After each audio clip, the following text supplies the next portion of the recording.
Bonjour à toutes et à tous. Aujourd'hui, nous vous proposons le deuxième volet de notre série d'émissions consacrée aux légumineuses et aux protéines végétales. Et vous n'êtes pas sans savoir, bien sûr, que c'est un sujet d'actualité puisque la FAO, l'Organisation des Nations Unies pour l'alimentation et l'agriculture, a déclaré l'année 2016 année internationale des légumineuses, autrement dit des légumes secs. Et dans cette émission, nous allons nous intéresser plus particulièrement aux vertus nutritionnelles de ces petites graines qui sont très riches en protéines, mais également aux façons de les consommer, de les préparer, bref, de les rendre peut-être un peu plus sexy, un peu plus digestes. Et pour nourrir cette réflexion, j'ai le plaisir d'accueillir sur ce plateau le professeur Patrick Tougnan. Bonjour. Bonjour. Vous êtes chef du service de nutrition et gastro-entérologie pédiatrique à l'hôpital Trousseau à Paris. Frédéric Terrisson. Bonjour. Bonjour. Vous êtes directeur réseau spécialisé du groupe Nutrition et Nature. Alors, votre activité, à vous, c'est la préparation de produits alimentaires à base de soja, par exemple, jus de soja. Oui, végétaux en général. Végétaux, on peut dire tofu. Tofu. Tofu, c'est quoi? C'est le fromage de soja? On va résumer comme ça, oui. Ok, des galettes végétales, des Des steaks. galettes végétales, des légumineuses préparées en plats cuisinés, en salade. Vous avez fait votre marché? Oui, j'ai tout amené. Vous êtes venu avec? Voilà, exactement. D'accord. Et ça marche pas mal apparemment parce que vous avez une unité de production qui se situe en Haute-Garonne et vous êtes en train de l'agrandir. Vous venez d'investir 17 millions justement dans cette usine. Tout à fait. Notre unité est à Revel, en Haute-Garonne. Et comme on croît de 25% cette année, il faut étendre les murs. Donc on investit effectivement pour doubler notre surface de production. C'est bon signe pour vous et c'est bon signe pour les protéines végétales. Oui, c'est bon signe pour la santé aussi. Et très bon signe pour la santé. Et également avec nous, Denis Chéreau, vous êtes directeur général de la société Improve. Sur votre site, il est indiqué que vous êtes la première plateforme européenne dédiée à la valorisation des protéines végétales. En clair, vous faites quoi? Vous êtes intermédiaire entre la recherche et les producteurs?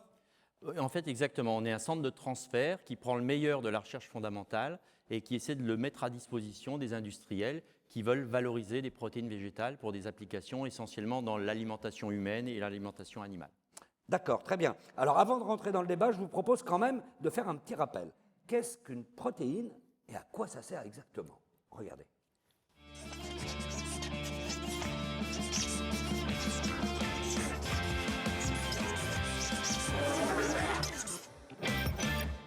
Il nous faut des protéines pour vivre, d'accord. Mais c'est quoi concrètement une protéine? Une protéine, c'est une molécule constituée d'autres petites molécules reliées entre elles. Pour mieux comprendre, tu peux voir la protéine comme un collier de centaines de perles. Ces perles, ce sont les acides aminés. Il existe une vingtaine de perles différentes et il est important qu'elles soient placées dans un ordre précis pour que la protéine puisse fonctionner. Attention, s'il manque une seule perle, le collier ne peut pas être fabriqué. Donc il me faut des perles de toutes les couleurs et c'est bon? Je peux fabriquer une protéine? Oui, sauf que notre organisme ne sait pas toutes les fabriquer, ces perles. Il existe 8 acides aminés que notre corps ne sait pas synthétiser. Nous devons donc nous les procurer par l'alimentation. On les appelle les acides aminés essentiels. Il y a la leucine, la tréonine, la lysine, le tryptophane, la phénylalanine, la valine, la méthionine et l'isoleucine. Il existe une phrase mnémotechnique pour les retenir. Le très lyrique Tristan fait vachement méditer Iso. Ah, pas mal! Bon, et je suppose qu'il ne sert pas qu'à faire joli, ce collier d'acides aminés. Ah non! Les protéines font fonctionner tous les processus physiologiques, comme la digestion par exemple, grâce aux enzymes digestives. Et oui, les enzymes sont des protéines. Mais ce n'est pas tout. C'est aussi le cas de l'hémoglobine, contenue dans les globules rouges, des anticorps pour nous défendre des microbes, ou encore de certaines hormones. Et puis les protéines permettent le renouvellement des tissus musculaires, des cheveux, de la peau, des ongles. Tu vois la petite voix? Elles sont indispensables, les protéines. Bon, et ces acides aminés essentiels, on les trouve où?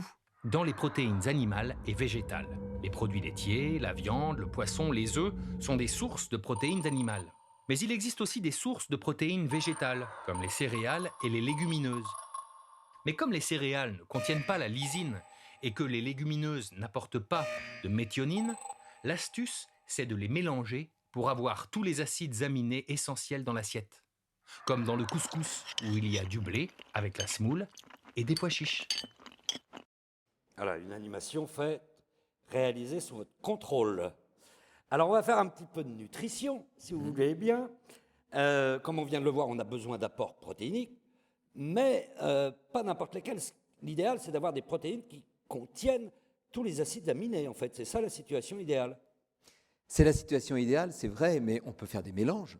Ouais. Le couscous, par exemple, en mélangeant des légumineuses avec des céréales et avoir tous les acides aminés indispensables, essentiels, qu'on ne peut pas fabriquer. Les viandes apportent généralement des acides aminés en proportion équilibrée. Pour les légumes, les végétaux en général, c'est un peu plus dur, sauf pour le soja. Le soja, qui est une légumineuse, qui est presque complet. Comme la viande. Presque, oui. D'accord. Donc, sinon, ça signifie que quand on consomme des protéines végétales, il faut faire un savant mélange. Il faut mélanger, ne pas manger toujours que des légumineuses, toujours que des céréales. En mélangeant les deux, on n'a aucun problème avec les acides aminés indispensables. Ok, mais quelle proportion entre céréales et légumineuses? À peu près 50-50. 50-50? Oui. On peut mettre un peu moins si on prend Donc on pourrait mettre un peu plus de pois chiches dans le couscous. Oui, maintenant, est-ce que c'est ce qu'on préfère dans le couscous? Je ne sais pas. D'accord. Alors, est-ce que toutes les protéines sont assimilables par l'organisme de la même façon? Il y a un terme que vous utilisez, je crois, dans votre jargon, qui est la digestibilité. Quand j'absorbe des protéines, est-ce que mon corps, mon organisme les assimile toutes de la même façon? À peu près oui, soyons simples. Ah oui? Oui, on n'a pas trop de difficultés pour digérer et absorber les protéines. Oui. Et ce n'est pas vraiment le facteur limitant dans l'ingestion et le métabolisme des protéines. D'accord, mais qu'est-ce qu'on appelle les composants antinutritionnels? C'est Alors, quoi? dans certains végétaux, on peut avoir d'autres nutriments qui inhibent l'absorption de certains nutriments contenus dans les végétaux.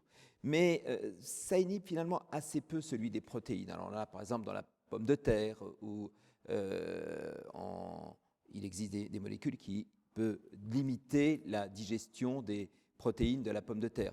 Mais ça reste pas c'est pas vraiment un problème en pratique.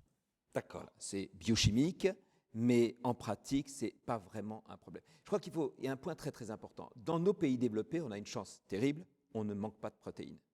Aucun ici ne manque de protéines.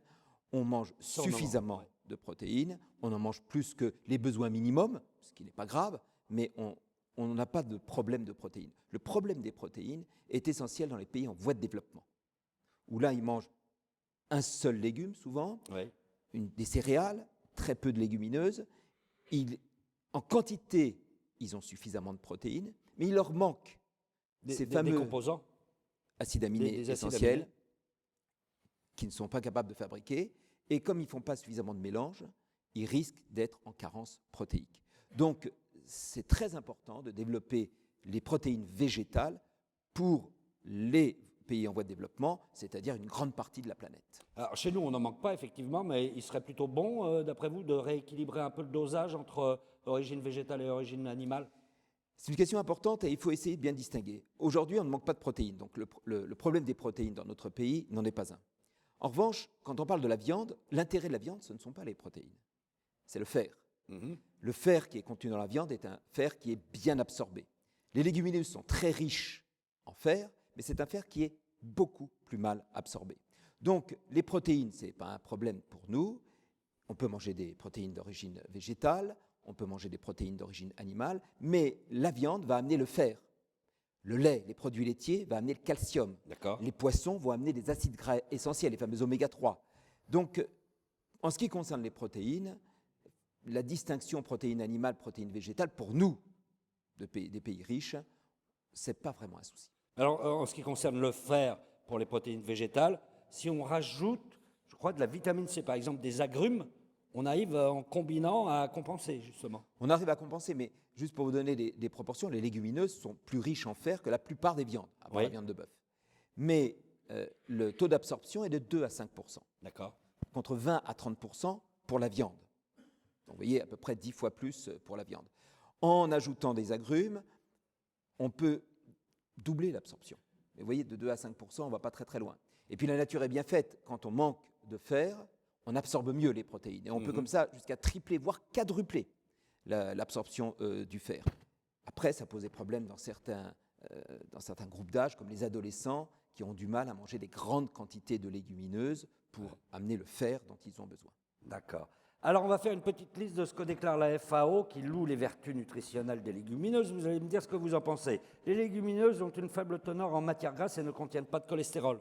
Ça, c'est vrai. C'est vrai? Oui. Donc, c'est une bonne chose. Elles constituent une source importante de fibres alimentaires. Ah, c'est vrai aussi. Bon, alors les fibres, ça permet quoi? Précisons. Les fibres, ça a sûrement beaucoup de propriétés dont la plupart sont ignorées. Ça modifie la flore intestinale de manière tout à fait positive et ça a des effets bénéfiques nombreux dont la plupart sont à découvrir.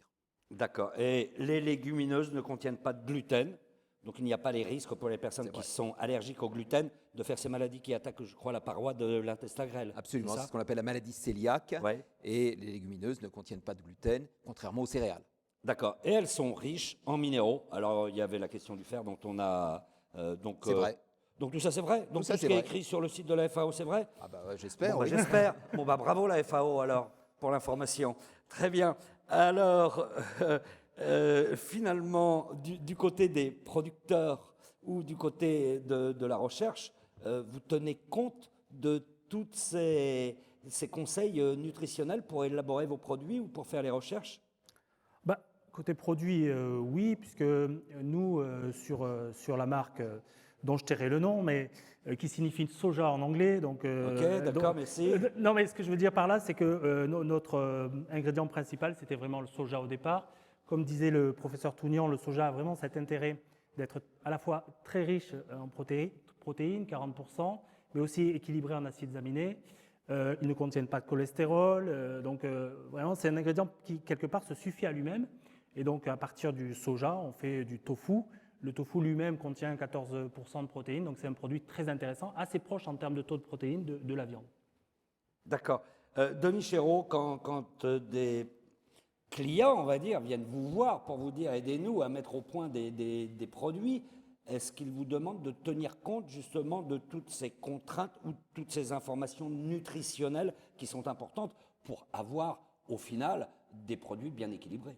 Absolument. Bah, justement, je reprends l'exemple de la texturation des protéines, c'est-à-dire on mange des protéines, mais ce qui est important aussi, c'est qu'elles aient une certaine structure de manière à ce qu'elles soient agréables quand on les consomme.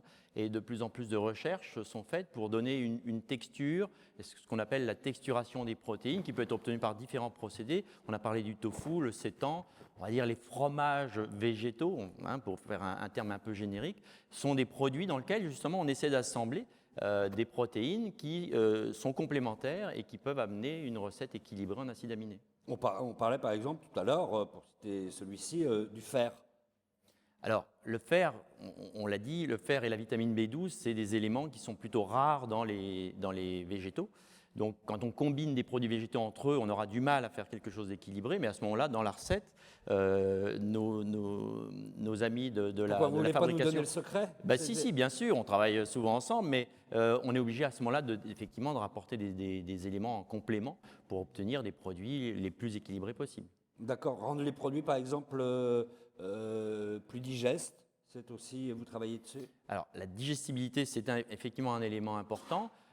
Traditionnellement, les légumineuses sont souvent pré-traitées par des trempages, par des cuissons un peu longues, etc. Donc, au niveau des procédés que l'on applique au niveau du laboratoire ou dans l'industrie agroalimentaire, on reprend ces grands principes et on essaie d'améliorer la digestibilité des produits qu'on va préparer.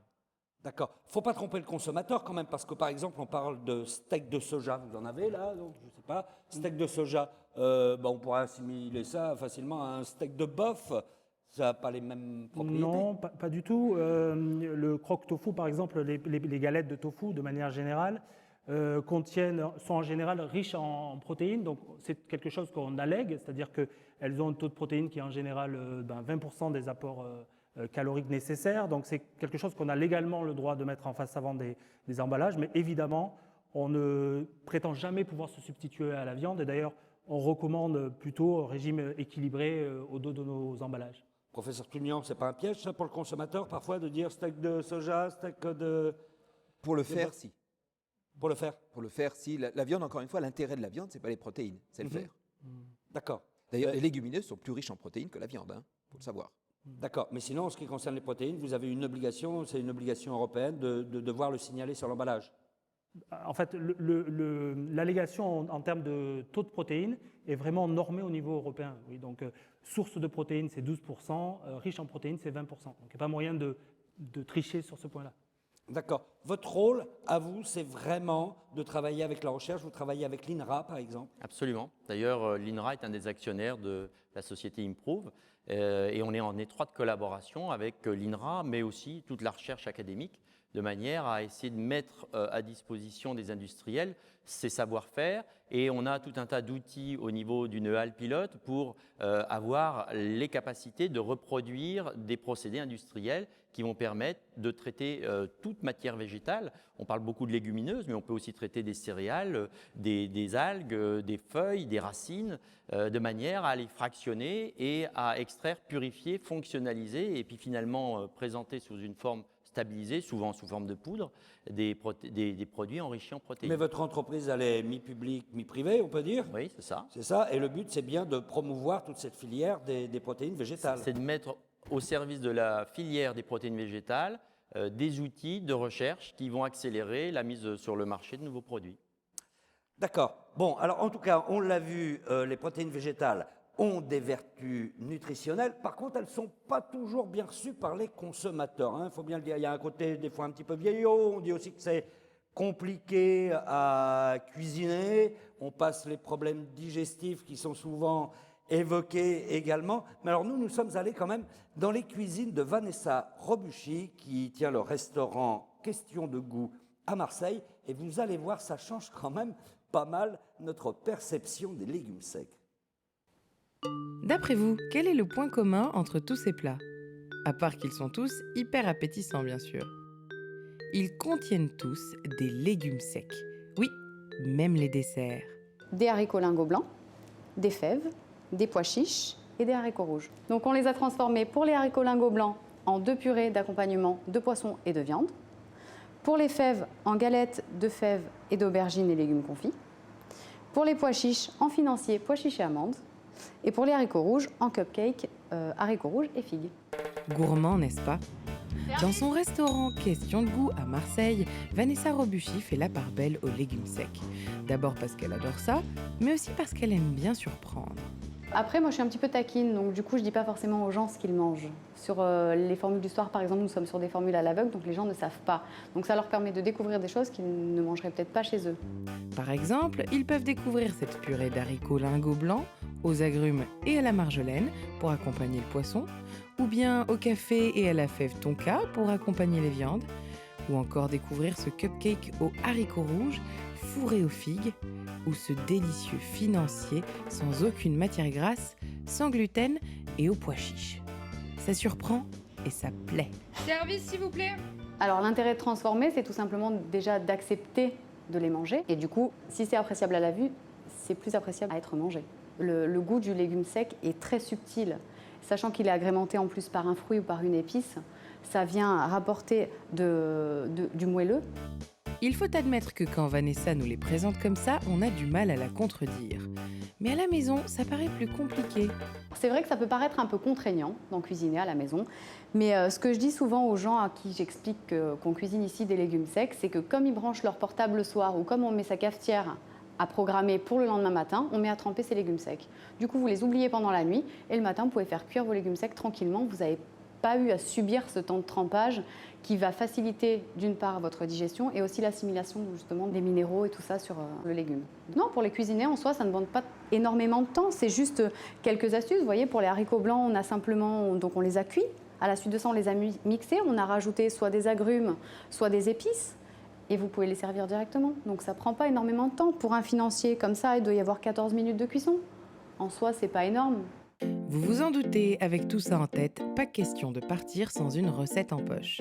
Vanessa Robuchy nous a donc appris à faire des croquettes de fèves et d'aubergines. Les fèves sont déjà pré-cuites et on a préalablement taillé un peu d'oignon, de tomates et d'herbes. On s'attaque à l'aubergine que l'on coupe en petits dés. Dans une poêle, on ajoute un filet d'huile d'olive et quand elle est chaude, on y met les oignons, les aubergines, puis les tomates. On assaisonne. On fait bien revenir le tout.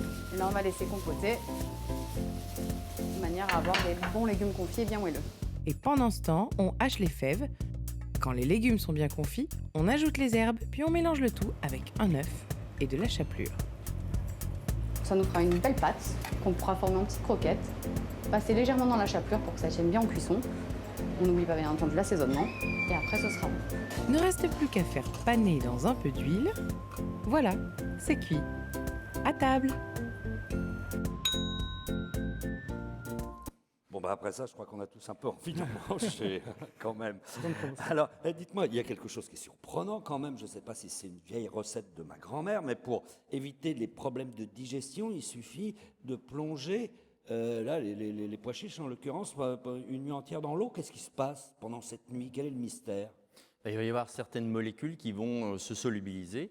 Et d'ailleurs, souvent, il faut éliminer cette eau de trempage parce qu'elle contient justement des produits qui ont des digestibilités un peu problématiques. Ce qui est intéressant dans ce reportage, c'est qu'on voit qu'on ne se nourrit pas, on a un art culinaire et on recherche des fonctionnalités. Et il faut savoir que les protéines végétales, comme les protéines animales, peuvent amener beaucoup de fonctionnalités. Elles peuvent amener de la capacité de rétention d'eau, rétention d'huile, du moussant, du gélifiant, de l'émulsifiant. Et c'est avec tout ça qu'on va jouer pour pas seulement manger un produit banal, mais un produit élaboré qui va être gonflé, qui va avoir des propriétés et qui va provoquer un plaisir chez le consommateur.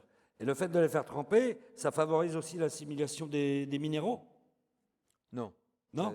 Ça permet surtout de retirer certaines fibres qui vont faire le festin de nos bactéries coliques et produire les flatulences, les gaz et tous les problèmes qu'on peut avoir. Donc, en les ayant extraits, les bactéries ne peuvent pas se développer et on n'a pas les problèmes, on a moins de problèmes. Moins de problèmes ou pas de problèmes, ça c'est important à dire quand même, parce que je pense que c'est un élément qui freine peut-être certains consommateurs. Ça varie parce que chaque individu n'a pas la même flore, Ouais. et donc ça dépend aussi de la flore qu'on a. D'accord, très bien. Alors, qui sont, Frédéric Terrisson, aujourd'hui les consommateurs de légumineuses en France? On les connaît? Oui, de manière générale, on dit qu'il y a environ 30% de ce qu'on appelle des flexitariens en France. Ouais. Alors, des flexitariens, c'est des végétariens flexibles ou des carnivores flexibles, ça dépend des cas, c'est-à-dire Qui mangent aussi de la viande, mais moins souvent, qui se fixent un jour par semaine. Exactement. Voilà, qui mangent de la viande quand ils vont au restaurant, quand ils sont invités, mais qui, normalement, excluent plutôt la viande de leur quotidien. Et ça, c'est vraiment les gens qui, aujourd'hui, sont les consommateurs de nos produits parce qu'ils ont fait déjà ce lien entre protéines et végétales, ce qui n'est pas le cas du reste de la population. Voilà. Aujourd'hui, dans la majorité de la population française, protéines égale viande. Et c'est petit à petit ce message qu'on est en train de faire passer. Et il y a une progression de ces consommateurs, on arrive à les estimer Alors, les flexitariens eux-mêmes, c'est un concept assez nouveau, mais par exemple, les végétariens, il y avait 3% de végétariens en France il y a 4 ans, il y en a 4 ou 5% aujourd'hui, ça se développe petit à petit. Mais nos produits, et de manière générale, le marché ne s'adresse pas à des gens qui sont exclusifs végétariens, il s'adresse à des gens qui veulent vraiment briser la routine, changer leurs habitudes alimentaires. Et on voit que c'est intéressant à la fois en termes de produits, mais aussi en termes de préparation culinaire, parce que c'est très intéressant de travailler les légumineuses, comme c'est très intéressant de manière générale de travailler les végétaux. D'accord. Est-ce qu'il y a une progression? Enfin, là, en l'occurrence, on ne les travaille pas quand on les achète chez vous, ils sont tout prêts. Alors, il y en a qui... Alors, chez nous, ils sont soit tout prêts dans des galettes de soja, soit tout prêts dans des plats cuisinés où on va mélanger les légumineuses et les céréales pour avoir cet équilibre des acides aminés dont on parlait. Après, il y a des produits plus basiques, comme monsieur parlait tout à l'heure du seitan. Le seitan, c'est, on va dire, une extraction de la protéine de blé, qui est aussi une base culinaire très, très intéressante parce qu'elle a une texture assez fibreuse, assez ferme, et elle va remplacer la viande dans certaines préparations. Aujourd'hui, moi, par exemple, je ne fais plus des bolognaises avec du bœuf, je fais des bolognaises avec du seitan parce que le rendu en termes de texture est vraiment le même. D'accord. Il y a une progression des consommateurs de façon générale? Vous avez des ventes en progression? Nous, nos ventes progressent de 25%, donc j'imagine qu'il y a des consommateurs derrière, parce que ce n'est pas moi qui les ai achetés. Mais oui, il y a une sensibilité de manière générale au discours nutritionnel qui a été aussi entretenu par quelques polémiques autour de la viande, des polémiques aussi sur les conditions d'élevage des animaux, qui ont fait que on avait déjà une tendance générale assez forte et là, il y a vraiment un boom qui se passe. Ouais, vous le sentez, ce mouvement. Et Denis Chéreau, du côté des producteurs ou du moins des entreprises qui viennent vous voir, est-ce qu'elles sont de plus en plus nombreuses? Est-ce qu'il y a de plus en plus de recherche et de développement? Absolument, il y a un engouement extraordinaire sur Et vous dites un engouement, c'est sur quelle période? C'est récent? On va dire depuis 2010, pour faire simple. On voit le nombre de congrès internationaux augmenter fortement. Et d'ailleurs, on a passé avec pas mal de collègues depuis lundi, nous étions à Lille dans un congrès européen sur les protéines d'une manière générale, mais les protéines végétales occupaient vraiment la part du lion dans ce congrès. Et on voit un engouement de toute l'industrie pour essayer de proposer des solutions aux consommateurs. D'accord. Comment vous faites quand même pour essayer de changer les a priori des consommateurs? Parce qu'il y en a pas mal dans le domaine de l'alimentation. On sait très bien que chacun a son alimentation qui est extrêmement ancrée en lui, dans sa culture, dans son éducation, etc. Comment faites-vous? Le premier principe, c'est de faire de bons produits. C'est-à-dire que des produits qu'on a envie d'acheter, qui sont beaux, qui sont bons, qu'on a envie de réacheter parce qu'ils sont bons aussi. Puis l'autre élément très important, c'est vraiment de donner des astuces et des recettes pour préparer les produits. Quand il s'agit de produits basiques, des bases culinaires comme le seitan, la crème cuisine, le tofu, vraiment il faut donner des astuces, déclencher quelque chose chez les consommateurs. Un œuf ou un steak haché, tout le monde sait faire. Oui. Du tofu ou du seitan, il faut éduquer. D'accord.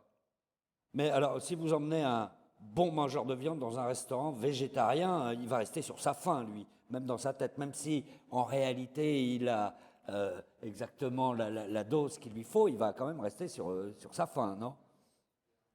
On arrive à les convaincre? Alors, allez-y. moi, j'ai des exemples concrets de plats préparés à partir de protéines végétales texturées. Ouais. Et qui sont bluffantes. C'est-à-dire que bien préparées, bien assaisonnées, vous arrivez à vous faire piéger si on ne vous prévient pas. Et vous avez des produits très variés, excellents au goût, excellents en texture et qui nutritionnellement apportent tout ce qu'il faut. Donc vraiment aujourd'hui, je pense qu'on a de plus en plus de solutions et avec tout l'effort de recherche et développement qui est actuellement en cours dans la filière, je pense que demain, on sera encore plus en capacité d'accompagner l'attente des consommateurs. Parce que ce n'est jamais l'industrie qui pousse et qui va forcer les gens à acheter. C'est avant tout un désir du consommateur et il doit avoir une réponse dans le linéaire qui soit à la hauteur de son attente. Quelles sont aujourd'hui les prévisions d'évolution du marché des protéines végétales pour l'alimentation humaine? On les connaît? C'est compliqué votre question parce qu'il y a une production primaire de protéines végétales dont les 3/4 sont consommés par des animaux pour être transformés en protéines animales. Et donc, comme vous manquez de matières premières? Je pense qu'il y aura forcément besoin de produire un peu plus. Ça, les agronomes vont essayer de s'y employer. C'est intéressant pour les agriculteurs de le savoir. Mais il y aura peut-être aussi besoin de ce rééquilibrage entre la part animale et la part végétale. En gros, la consommation moyenne d'un animal pour faire 1 kg de protéines animales, c'est 5 kg de protéines végétales.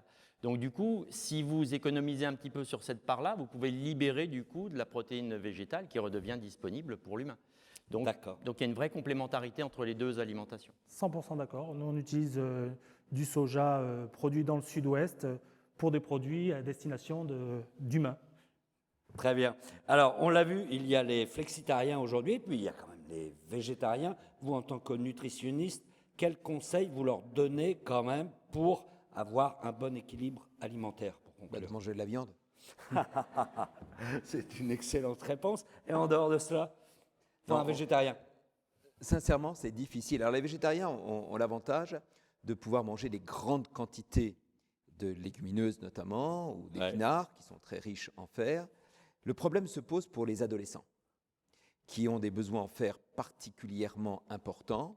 Et c'est une notoriété publique, on peut difficilement faire manger des grandes quantités de légumineuses à beaucoup d'adolescents. Certains le font, mais quand même beaucoup ne le font pas. La carence en fer est un problème, c'est le problème nutritionnel numéro 1 de la planète. Et donc, il vaut mieux, notamment chez les jeunes, manger de la viande et consommer pour le plaisir les légumineuses. Eh bien, merci beaucoup pour tous vos conseils et pour toutes ces informations. Je vous donne rendez-vous pour une toute prochaine émission de notre série sur les légumineuses, où là, on s'arrêtera plus tranquillement sur le rôle fondamental que jouent les légumineuses dans l'agriculture de demain. Et je vous rappelle que si vous voulez en savoir plus sur le sujet, je vous renvoie sur notre dossier diffusé sur l'espritsorcier.org en collaboration avec la Fondation Avril. À très bientôt.